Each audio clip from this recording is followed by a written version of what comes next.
Good morning student. अभ्यास 15D का first number सवाल है। नीचे दिए गए शिक्षार्थियों की ऊंचाई के आयत चित्रों को देखकर उत्तर दीजिए प्रश्नों का उत्तर दीजिए। तो ये आपका ग्राफ बना हुआ है, बुक में भी बना हुआ है ऐसे ही। तो पहला क्वेश्चन है, सबसे अधिक शिक्षार्थी किस ऊंचाई वर्ग में हैं? तो 155 से 160 ये आपका वर्ग है और इसमें सबसे अधिक शिक्षार्थी हैं।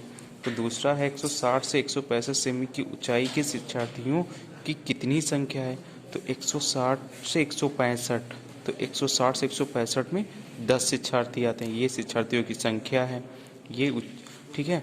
उसके बाद अगला क्वेश्चन है आपका, 160 सेमी से कम ऊंचाई के कितने शिक्षार्थी हैं? तो 22। तो आप ग्राफ की सहायता से इसको देख सकते हैं। 160 तो ये आपका 11 होगा, ये 9 होगा, 11 9 20 हो गया और ये 2 22। तो ये आपका 22 आंसर आ गया। सबसे कम शिक्षार्थी किस ऊंचाई वर्ग में है? 145 से 150 सेमी। और इसका पांचवा 155 सेमी या उससे अधिक की ऊंचाई के कितने शिक्षार्थी हैं? 30। ये आपका पहला नंबर सॉल्व हो गया। बाकी 2 नंबर जो सवाल है उसी से 3 नंबर 4 नंबर एक जैसे ही सवाल हैं। तो लिखा हुआ निम्नलिखित बारंबारता बंटन सारणी में 60 शिक्षार्थियों के प्राप्तांक दिए गए हैं। तो ये आपका ग्राफ बनाया गया है इस तरीके से, ये आपका इस तरीके से बना हुआ। ये प्राप्तांक के लिए ये कॉलम है आपका और ये शिक्षार्थियों की संख्या को दर्शाया गया है। इधर एक कॉलम आपका छूट गया था तो ये यहाँ पे लिखा गया है। तो 0 से 10 के लिए शिक्षार्थियों की संख्या 2 है, 10 से 20 के लिए 4। तो आप इस ग्राफ को इस तरीके से बनाओगे। इधर आपको शिक्षार्थियों की संख्या लिखनी है और ये आपके प्राप्तांक होंगे। जो वर्ग विस्तार आपका होगा वो नीचे लिखा जाएगा। ये आपका y अक्ष है और ये आपका x अक्ष है।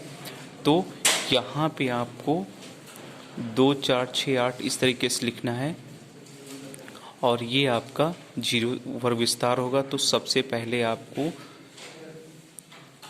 2 4 6 8 10 इस तरीके से वर्ग विस्तार देखिए। पीछे आपको दिया गया है 0 से 10, ये आपका वर्ग विस्तार दिया गया है और 2 4 5 8।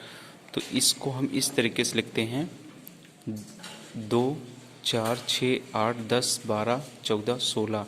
हमको इन अंकों को लेकर नहीं चलना है, ये अंकों को लेकर नहीं चलना है। हम इनमें अंतर देखते हैं। 2 4, तो फर्स्ट वाले में देखा 2 का अंतर चल रहा है तो हम अंतर के हिसाब से चलते हैं। तो ये 2 4 6 8 10 12 इस तरीके से हम 16 तक लिखेंगे। उसके बाद 0 से 10, 10 से ये आपका वर्ग विस्तार होगा। तो सबसे पहले हम 0 से, ये पहला हमारा आपको दिया गया था 0 से 10 2, तो हम 0 से 10 पहले चलेंगे। ये 0 से 10 2 पे हो गया। फिर अगला था आपका 10 से 20, आपका 4 था। तो यहाँ से 10 से 20, तो इसी से हम 10 से 20 ये आपका 4 था और आपका 20 से 30 आपका 5 था। तो यहाँ से 20 से 30 हम 5 तक जाएंगे। और उसके बाद 30 से 40 आपका 8 था जो शिक्षार्थियों की संख्या दर्शाया गया था। उसके बाद 40 से 50 आपका 12 जो शिक्षार्थियों की संख्या दर्शाएगा। उसके बाद आपका 50 से 60 को हम ले जाएंगे 15, 50 से 60 आप 15 जाएंगे। और 60 से 70 आपको 9 जाएगा जो शिक्षार्थियों की संख्या दर्शाता है।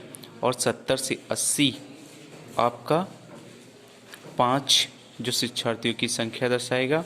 ये इस तरीके से आपको ग्राफ बनाना है। तो यहाँ पर आप पैमाना भी लिख सकते हैं। x अक्ष पर 1 सेमी बराबर 2 सेमी और y अक्ष पर 1 सेमी बराबर 2 सेमी। x अक्ष पर 1 सेमी बराबर 2 डिफरेंस और y अक्ष पर 1 सेमी बराबर 10 सेमी शिक्षार्थी। तो ये आपका सॉल्व है। इसी तरीके से 3 व 4 नंबर आपको स्वयं हल करना है।